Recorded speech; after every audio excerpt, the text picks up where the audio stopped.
আজকে আমি কোনো একটা ট্রায়াঙ্গেলের ইনসার্কেল ড্র করা শেখাবো। তাহলে ইনসার্কেল ড্র করার জন্য সেমভাবে আমাকে একটা ট্রায়াঙ্গেল ড্র করতে হবে।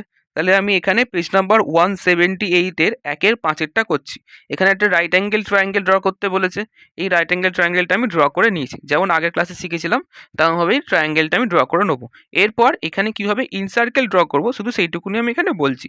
ঠিক আছে, তাহলে ইনসার্কেল ড্র করার জন্য মনে রাখবি প্রত্যেকটা অ্যাঙ্গেলের বাইসেকশন যেখানে মিট করবে সেখান থেকে ইনসার্কেল ড্র হয়। তাহলে আমি এটা ড্র করার জন্য প্রত্যেকটা অ্যাঙ্গেলের বাইসেকশন করার দরকার নেই, যে কোনো দুটো অ্যাঙ্গেলের বাইসেকশন করলেই হবে। ঠিক আছে, সেটা এ বি হতে পারে, বি সি হতে পারে, বা এ সি হতে পারে, যে কোনো দুটো অ্যাঙ্গেলের বাইসেকশন করলেই আমার হবে। তাহলে দেখ আমি এখানে অ্যাঙ্গেল বি আর অ্যাঙ্গেল সি এর বাইসেকশন করছি।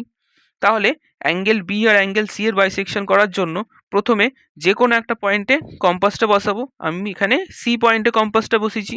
তারপর যে কোনো একটা মেজারমেন্ট নেবো, মানে মোটামুটি একটা মেজারমেন্ট নিয়ে এই সি পয়েন্টের ওপর এরকম একটা আর্ক টানবো।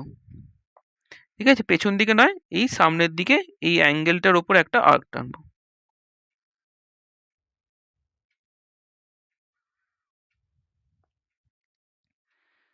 এই দেখ, এরকম একটা আর্ক টানবো। ঠিক আছে, এরপর এই আর্কটা যে যে পয়েন্টে কাট করেছে সেই পয়েন্টে, তার মধ্যে যে কোনো একটা পয়েন্টে বসাবো। তারপর এই পয়েন্টে বসিয়ে আমি এরকম একটা আর্ক টানবো। ঠিক আছে, এরকম একটা আর্ক টানলাম। তারপর অন্য যে পয়েন্টে কাট করেছে সেই পয়েন্টটাতে বসিয়ে এখানে আবার একটা আর্ক টানবো আমি, টানলাম। তাহলে এই দুটো আর্ক যেখানে ইন্টারসেক্ট করলো সেই পয়েন্টটা আর সি পয়েন্টকে আমি জয়েন করে দেবো। তাহলে এই পয়েন্টটা সি পয়েন্টকে আমি জয়েন করব। হলো। এরপর সেম জিনিস বি এর ওপরও করব। তাহলে বি এর ওপরে কম্পাসটা বসিয়ে যে কোনো একটা মেজারমেন্ট নিয়ে প্রথমে আমি আর্কটা আনবো। তারপর এই আর্কটা যে যে পয়েন্টে কাট করেছে সেই পয়েন্টে বসিয়ে আমি আরেকটা করে আর্ক টানবো। এই পয়েন্টে বসিয়ে একটা আর্ক টানলাম, আবার এই পয়েন্টে বসিয়ে একটা আর্ক টানলাম। তাহলে দেখ, যে এই দুটো আর্ক যে পয়েন্টে মিট করেছে সেই ইন্টারসেকশন পয়েন্টটাকে বি থেকে জয়েন করে দেবো। তাহলে দেখ, এই ইন্টারসেকশন পয়েন্টটাকে বি থেকে আমি জয়েন করে দিলাম। তাহলে দেখ, এই দুটো ইন্টারসেকশন যে পয়েন্টে মিট করলো সেটাই হচ্ছে আমার in centre of the circle. ঠিক আছে, তাহলে এই দুটো বাইসেকশন যে পয়েন্টে মিট করেছে সেই পয়েন্টে আমি কম্পাসটা বসালাম। এরপর কম্পাসটা আমি এই যে কোনো দুটো সাইডের ওপর আমি রাখবো। আমি এ বির ওপরও রাখতে পারি বা আমি বিসির ওপরও রাখতে পারি, কোনো প্রবলেম নেই।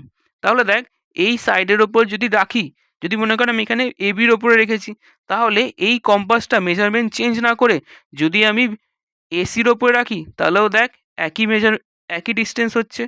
আবার আমি এই কম্পাসটাকেই যদি আমি বিসির ওপরে রাখি তাহলেও দেখ একই ডিস্টেন্স হচ্ছে, কোনো কিছু চেঞ্জ নেই।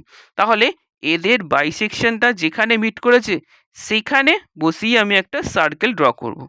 তাহলে দেখ, এই যে সার্কেলে ড্র করলাম সেটাই ট্রায়াঙ্গেলের ভেতরে হচ্ছে, আর দেখ প্রত্যেকটা সাইডকে টাচ করেছে। ঠিক আছে, তাহলে এরম করে আমি ইনসার্কেল ড্র করব। ঠিক আছে, প্রসেসটা আরেকবার বলে দিই। যে কোনো দুটো অ্যাঙ্গেলের বাইসেকশন যেখানে মিট করবে সেখান থেকে যে কোনো একটা সাইড পর্যন্ত কম্পাসের ডিস্টেন্সটা আমি নেবো। মানে মনে কর এইটা যে ইন্টারসেকশন করেছে এখানে কম্পাস বসিয়ে এই এ বি পর্যন্ত যে ডিস্টেন্স হচ্ছে সেই এ বি পর্যন্ত ডিস্টেন্স নেবো। বা আমি চাইলে যদি এসি পর্যন্ত ডিস্টেন্স চাই তাহলে এসি পর্যন্ত ডিস্টেন্স নিতে পারি।